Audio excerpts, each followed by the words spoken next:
final fixing solutions, polymer modified adhesives, epoxy based adhesives, and epoxy joint fillers for bathrooms and for the balcony areas where there is continuous or frequent water contact points.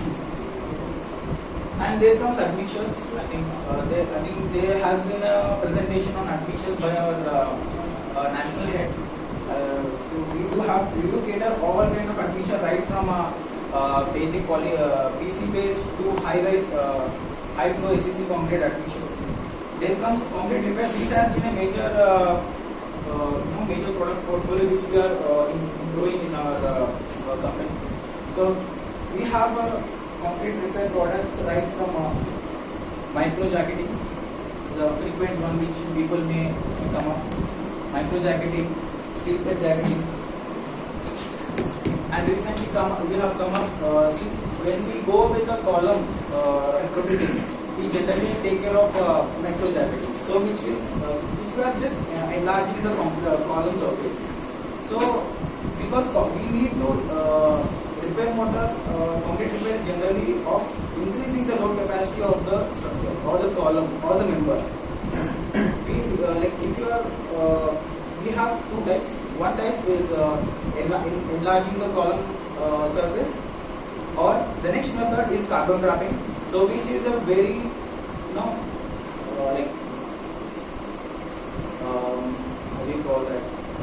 In a very small amount of with a fraction of application, we can increase the load carrying capacity by using carbon wrapping systems and carbon laminate system for beams or fields. So we do have this kind of concrete repair products which you see furthermore. And joint sealants, we have sealants from 10 mm to 50 mm joint sealants, and also we have precast joint sealants to cater the performance based M40 grade of joint sealants. Epoxy, we do have epoxy, polysulfide, epoxy urethane system which is a mix of epoxy and polyurethane. And we do have waterproofing. Today that is our main topic.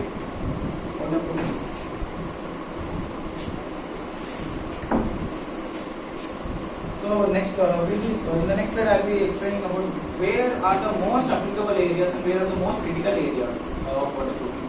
And there comes the grout and anchors. In grouts, I think most of your people must have known convex by GP2 grout. So that is only one part of the grout, and we do have 43 types of grouts in our portfolio, ranging from cementitious grouts, epoxy grouts, and PU grouts.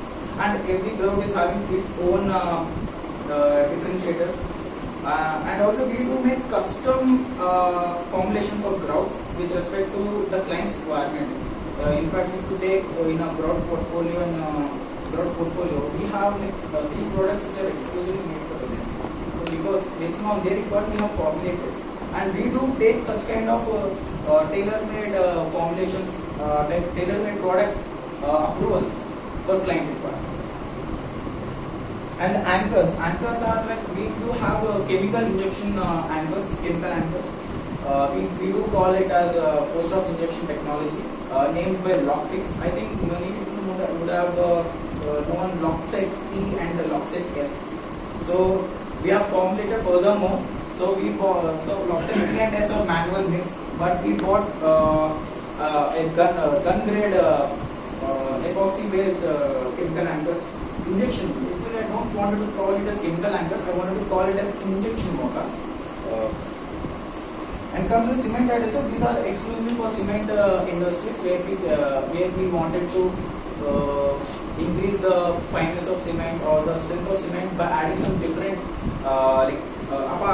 reducing the cement content and improving the cement additives. So we do provide this only exclusively for cement factories. And the next one, protective coatings.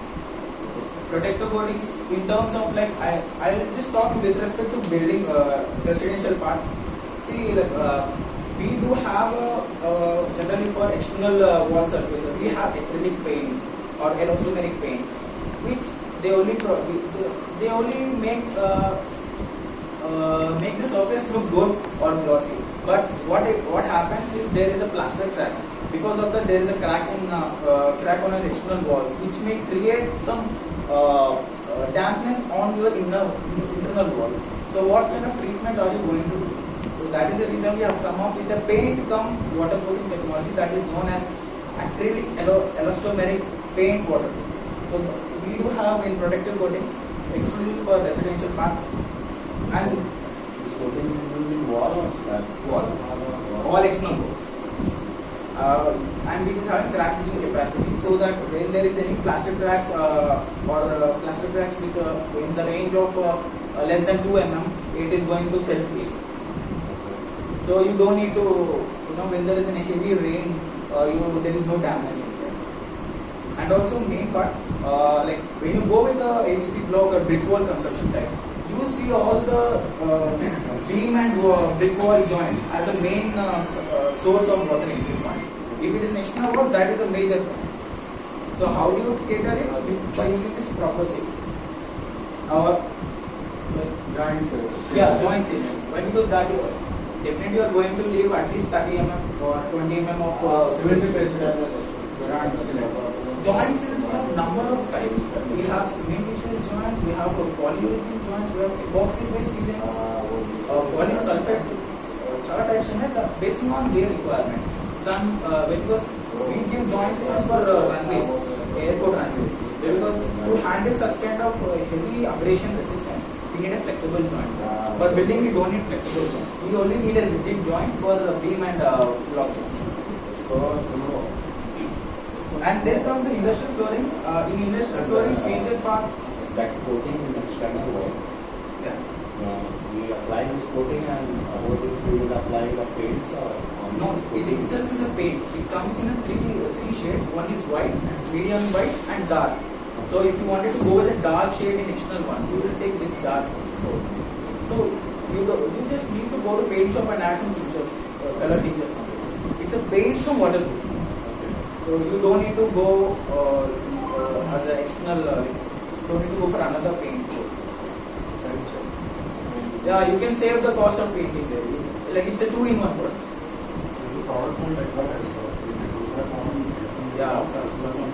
Yeah, plaster. Even from masonry walls. It's only 3 colors.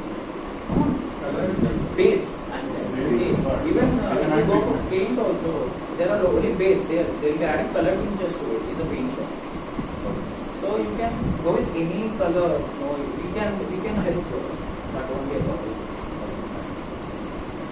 And industrial floorings, we do have epoxy polyurethane floorings, but when it comes to residential and this kind of rampy floorings, like high resolution floor, we have car park floorings. Actually, for car parks, what exactly people are going for? So, hold on. We will go with VDF. On VDF, you are going to apply any of the coating for in car park areas. Only you are going to have going for VDF and you are just smoothing it. That's it. Okay. That could be a case because of there is, since it's an underground basement. If it is like a open, like a half portion is open and half portion is enclosed, then your VDF can do very better job. But when it's an enclosed one, there is no surrounding, there is a complete retaining wall enclosed where then you have to definitely go with the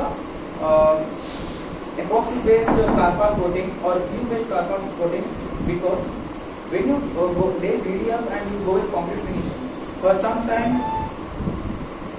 part of the time it works well, but due to lot of traffic, vehicular traffic and abrasion, there would be a lot of dust accumulation after some time. Because of that, there would be some health hazards. So that is the reason why we are suggesting to go with any of the car park coating. I am not saying like don't use our product.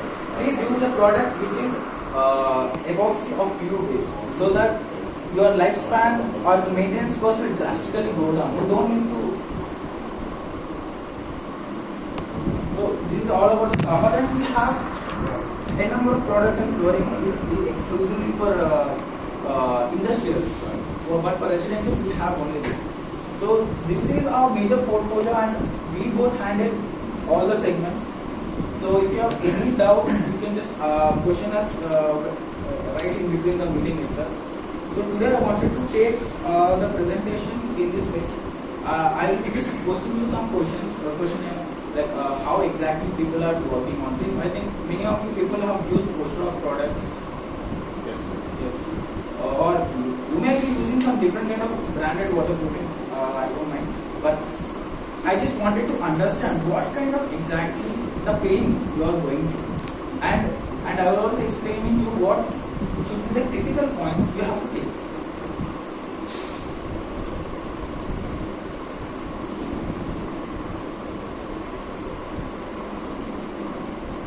Sorry, just one.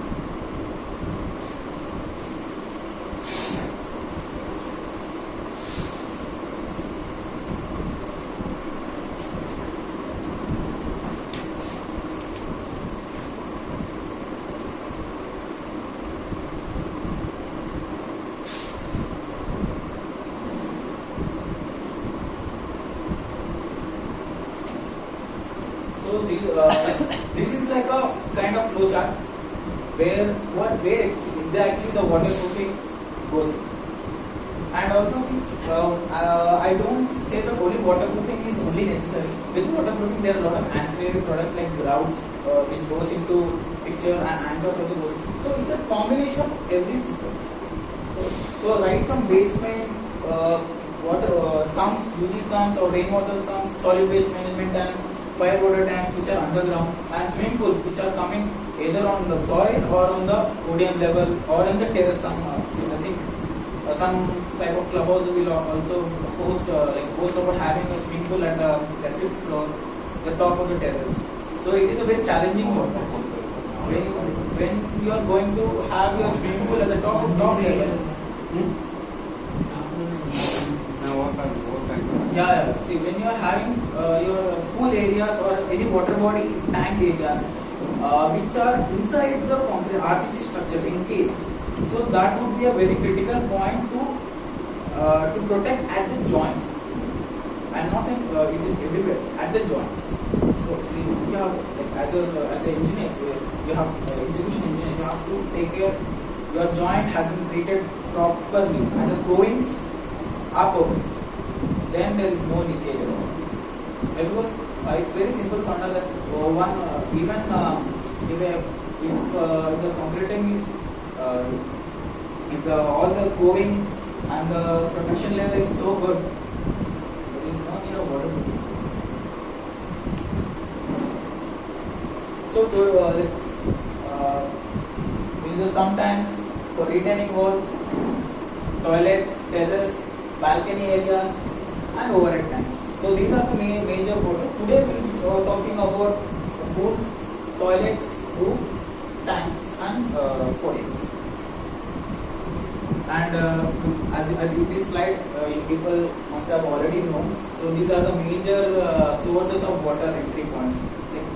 Major, like 95%, these are the major pains.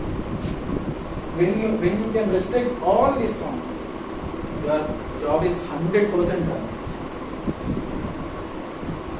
Right from because you can't expect honeycombs to appear very very fast.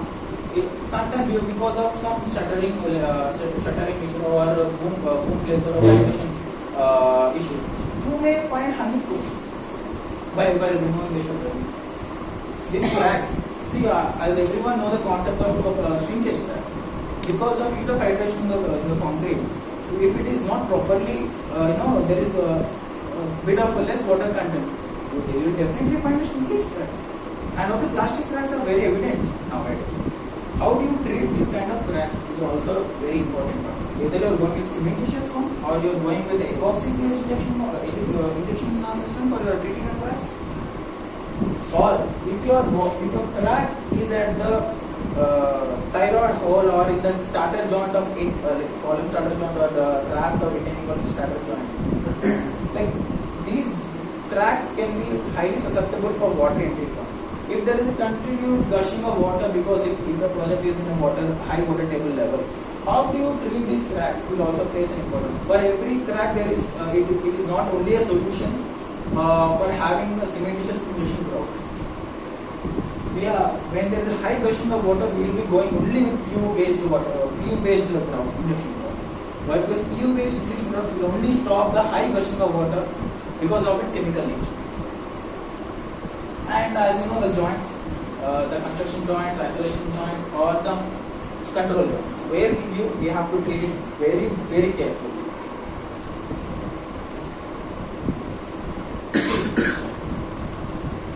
Like, did you find any problem related to water leakages? You can just ask me, because the next topics are very simple one.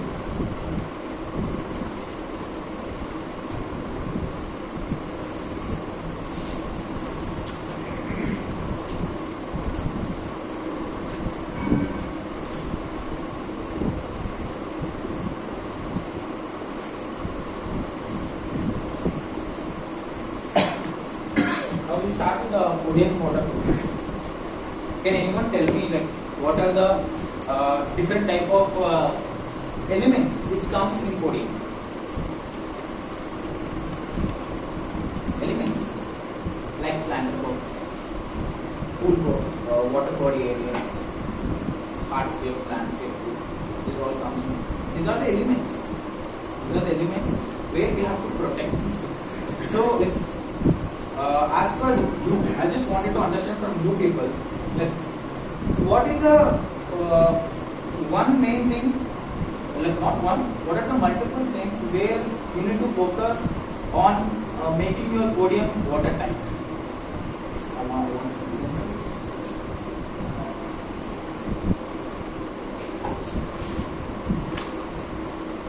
మనకి some areas లో walls ఉంటాయి కదా, walls కి leakage లాగా కాకుండా just damage అవసరం కండినేషన్ కానీ దాన్ని మనం ఎలా క్లోజ్ చేయగలుగుతాం? అసలు walls tanks walls continuation stock ఉండేది వాటర్.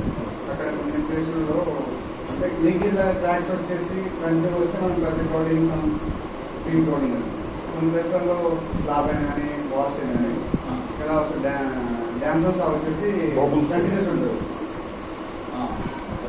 అంటే దానికి surface different for if it is a retaining wall also. And positive side means మనం ట్రీట్ చేయాలి because actual already account. అది వాటర్ ప్రూఫ్ అయిపోయింది. Already waterproof. ఇప్పుడు కూడా అదే, always the water proofing should be done only on the positive side, not if it is a water tank. If it is a water tank, that is on the soil, in the soil. So what would be a positive side? Outer side. Outer, and also from the inside, because inside there is a water, so that is also a point of source from the outside. But here for water tanks, if it is an underground level, we only treat external side as a positive side. If it is an overhead tank, then from inside. Where water is in contact. That is the positive side. Yeah, where the water is in contact, getting in contact with the structure, that is known as positive side waterproofing. And definitely we have to only protect. That is, if you protect your waterproofing at positive side, it is there is no need to do the negative side waterproofing. It is like a additional cost. You can highly save, because lot of people during retaining wall they don't go with proper systems. Because of that, during one rainy season, because of some tie rod holes or construction or structural joints, it starts to seep in. Once the thing starts to seep in, there is nothing no one can do, because either he has to excavate the backfill out and he has to treat the wall, or he has to go from negative side waterproofing, which is only a temporary trick, which is not a permanent. That is a lot of clients, when the clients, mobilers, everybody, when they get lot of damage in the basement, they ask us, you give me 10 years warranty, I will do all the product, all the necessary cost I will pay. We are not going to do. Since it is a negative one, we bluntly say, because we know as a chemical nature, we don't want to encourage a negative side waterproofing factor. Simple. If it is a positive side waterproofing, he may be getting a cost of around 70 rupees per square feet. But if he is going for negative side waterproofing after for dampness and everything, he has to pay literally 240 to 300 rupees per square feet. Imagine the cost of rectification. Always the rectification works are very high. People may think initial cost is more, but the maintenance cost is very less. So podiums, as you see, so these are counterbox, hardscape, landscape. These are the major joints, and also this point where there is a contact. So these points, this line, and where landscape and building, ground floor or first floor, which is coming in contact. Mainly you have to focus on goings.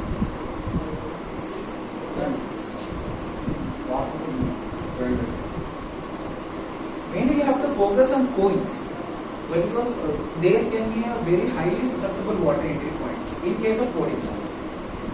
However, cracks, slab cracks, you can easily treat it via any means. But once these are done, it is highly tedious task to redo the work. So that is why we always go with PU based systems rather than going with cementitious based systems. Can anyone tell me like why cementitious doesn't work? Doesn't work now? Why PU is better than cementitious? Can anyone just as per your understanding, whether either it be wrong or right? Because I want you people to understand the importance of the system. I am not here to just promote my product. I am here to promote the technology, right technology for your applications. Please treat me as a person who is open for it. So white should be more in cement material and like plastic foil is very best. The structural white. Okay.